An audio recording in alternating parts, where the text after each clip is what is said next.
guys, so today I'm going to be showing you guys how to achieve this look, how to do this technique right here, this like 3D snake print. This set in particular is called Venganza. So it is an XL sculpted long coffin. That is the shape I am wearing. I'm wearing a mixture of some of our rings here. And I'm going to show you guys what you need to achieve this look. I hope you guys are interested. Okay, so if you would like to learn how to make this 3D effect and just make your own set of these nails, then please keep on watching. Okay guys, first of all, I'm going to show you guys everything that you will need to achieve this look. First off is the base color. I'm going to be using Sea Light from the gel bottle. Then you will need this brush or something similar. This one's from Beauty Galleria. You're going to be needing a matte top coat. I'm using Coupa Matte. Going to need some nail tips. I am using these same ones, XL Sculpted Long Coffin. You will need a duster. This one's a little bit fancy, but just a duster. A little like spoon or a cuticle pusher like this one. And lastly, you will need a clear acrylic powder. I will leave this one linked down below. Okay, so going back to materials, this one is number 0 from Beauty Galleria. This is the one that I always recommend. This is a medium one. It comes in a pack of about 5. I definitely will leave it linked down below from my Amazon storefront. These are pretty long nail tips. However, I want to be able to show you guys like the steps over and over just so you can just see me do it. So I prefer a longer shape to be able to show you guys. A shorter shape you guys might not be able to appreciate as much. I'm probably gonna show you guys in 1 or 2 nails, so I'm just gonna pick out a couple. I'm gonna pick out this one and then a size, let's just pick size 2. Okay, so I grabbed 2 of these. The duster that I have here, this one's a little bit more fancy, just because I'm a little bit extra. I loved the rose gold, but you guys definitely can use any duster you guys have, a $1 one or anything, or a big like makeup brush maybe. So this is the one that I have.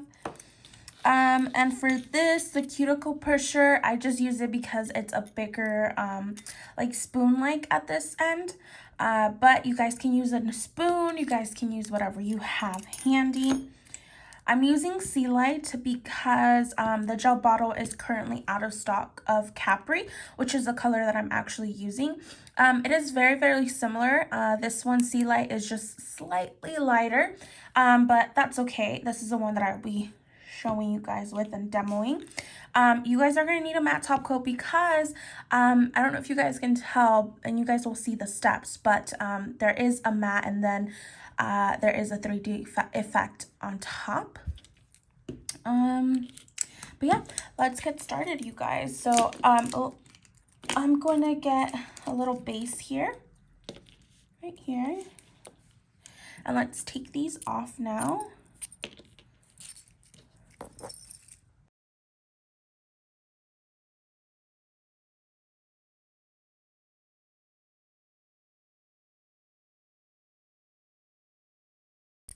Okay, so you guys just saw me put a base coat. That's just what you're supposed to do with every nail so that the gel adheres and doesn't peel off. Next up is going to be 2 coats of Sea Light.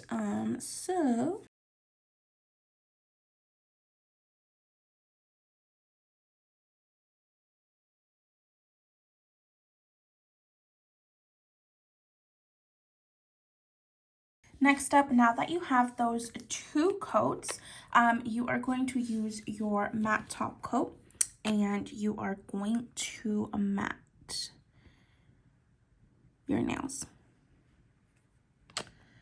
And just a tip with matte, I know a lot of people ask me, how do you get it so that there's no streaks on your matte? Definitely you need practice with matte. I try to glide it. If you notice, I don't press it like a regular top coat, like a gloss top coat. I mainly glide it, so that avoids a lot of lines. I use more than I would use on my shiny top coat as well. So there's a lot of different tips and tricks so that you don't get streaky matte. You can also kind of flip it upside down to let it settle in. But for the most part, I would say the biggest thing is just to practice. That is what's going to get your matte to the next level, is just practicing. And like I said, so you guys, I'll do it again here. I take a good amount of matte. I'm going to put more right now. Okay, and since this is a long nail, I'm gonna need more regardless, but more than I would for a shiny, for sure. And then you guys are gonna see me right here. I'm taking off the excess, but I'm also gliding it. I'm not pressing down. Okay, so I hope you guys understand what I mean with gliding. But I'm barely using the tip and kind of gliding it over. Okay. Now I'm gonna put this in for 60 seconds in the lamp. I also find I could do 30, but I find that 60 just ensures that it is completely matted. It is completely cured all the way through. So definitely recommend 60 seconds, and I'm going to put that in the lamp right now. And next up, I will show you guys what we have to do. Okay, so this effect is very, very simple. You just have to know the steps. So I am placing a little dollop here of the color, and this is just a loose piece of paper. I'm going to grab some of this color here with this brush, making sure that it's really saturated and covered. Okay, what I'm gonna start doing, using the brush to make a little rectangle. Okay, so this is too small, especially for this size of nail. So all I'm gonna do is make it thicker. That's it. And I'm gonna go along the middle here, leaving enough space so that I can go down the sides as well. Okay, so that's all there is to it. I'm going to make sure to leave a little bit of space here in between each one. The rectangles do not have to be perfect whatsoever. Here's my second one.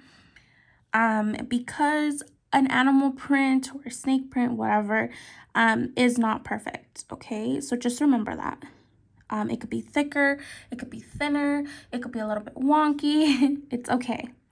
So that's my third one here. I'm trying to make it so that they are at least roughly the same width. Mostly the same width. Or not width, sorry, length. Length, width, they're different widths, but lengthwise, they're roughly about the same. Okay, and I'm gonna continue here, going down right here, like that. The ones in the middle are a bit thicker, especially in the top portion here, and as you go down, they do become a little bit thinner, at least in the ones that I did. But if you wanted them all to be thicker down the middle, you could definitely do that. There is no right or wrong reason to this, right or wrong way to this. I like this brush because at first I was using a smaller brush and the longer brush. I use both when I first did this design. And what I noticed was with the longer brush, I was taking very long to like fill them in. So I didn't really like that. And then with the shorter brush, I was like literally outlining them and then filling them in. So it was still taking me a while. So this is actually the perfect size and perfect like length of brush because I just make sure it's saturated, and then it literally does the work for me. Okay, so that is that middle part. Okay, this one right here seems a little bit off, especially for me, even though, like I said, they're not perfect, but I would like to make it a little bit more uniform. So there we go. Now I'm not curing this, so just keep in mind I did not cure any of this at all. I am now going to go in between each one. Okay, so I'm not aligning it, I'm going in between. And I'm just going to create just like a little rectangle here. Okay, there we go. I'm going to continue down the line and just, like I said, going in between each one.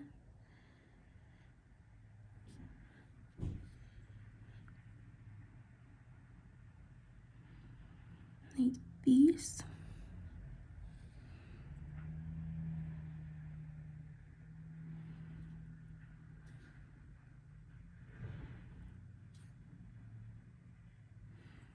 Like this, okay? And then before I do that on the other side, I am just gonna create just a little one right here to give it a bit more pattern. So like this, okay? As you can see, I'll pull this one. For this one, what I did was I made it closer here, and then I made a second little one in between here. I hope you guys can see that. There we go. But since I didn't reference this beforehand, I just did it, I switched it up. So I did the line on the edge and then the little dots in the middle. So you guys can do it however you guys would like. It doesn't have to be perfect or anything or the same every single time. So I'm still not curing, and obviously like it's taking me a little bit longer because I am showing you guys, but you do want to work relatively fast. I mean, this gel is not running. If it was a bit more runny, then I would definitely have to work a lot faster, but this one is not really that runny, so I'm okay. I can work like this. Plus, I'm not using a whole lot. Like I'm not making a thick blob here at all. They're relatively thin, okay? So now I'm gonna put more gel here. Let's move this out of the way. Put more gel here, just a little bit. And then I'm gonna do those little dots that I did on the other one. So I'm gonna do a dot here, dot here, dot here. Okay, there we go. And now you're still not gonna put it in the lamp. Okay, so now the next step, I'm gonna do it one by one here, is you're going to grab your clear acrylic and your little brush. Be careful here because remember it is not cured. And what you're going to do is put it over here, grab it like if it was a little spoon, and cover all of this uncured gel. Okay, make sure you cover all of it. If not, it's gonna be mushy, it's not gonna be cured, and you're gonna have problems. So make sure you take your time and that everything that is not cured has a coating of clear acrylic gel. Not gel, sorry, clear acrylic. Trying to work and talk. Okay. Alrighty, I think it's pretty much covered. Don't worry about the excess right now. You just want to make sure that everything is covered really well. That's all you're worried about right now. And right now, I think that that is pretty covered. Now I'm gonna put it in the lamp. I'm gonna put it in for 60 seconds. You can do just the 30. And then I'll show you guys the finished look. Okay guys, so the last step here is, since you do have excess acrylic, is going to be just to take it off. So you're going to use a brush or something a bit more with bristles, whatever you have handy. And I am really making sure that I really scrub so that I don't have any excess. And then there you go. You have your like 3D like snake or crocodile effect here. There we go. I'm going to do the same thing to the other one. So this just came off, no problem. There we go. And there it is. This is the finished look here. I hope you guys enjoyed this tutorial. And if you did, please remember to like, comment, and subscribe to our YouTube channel. This is the color difference here. So just a little bit different technique. But both very, very nice. Very nice colors here. Make sure to tag me if you guys do this technique in your designs. I'd love to see them.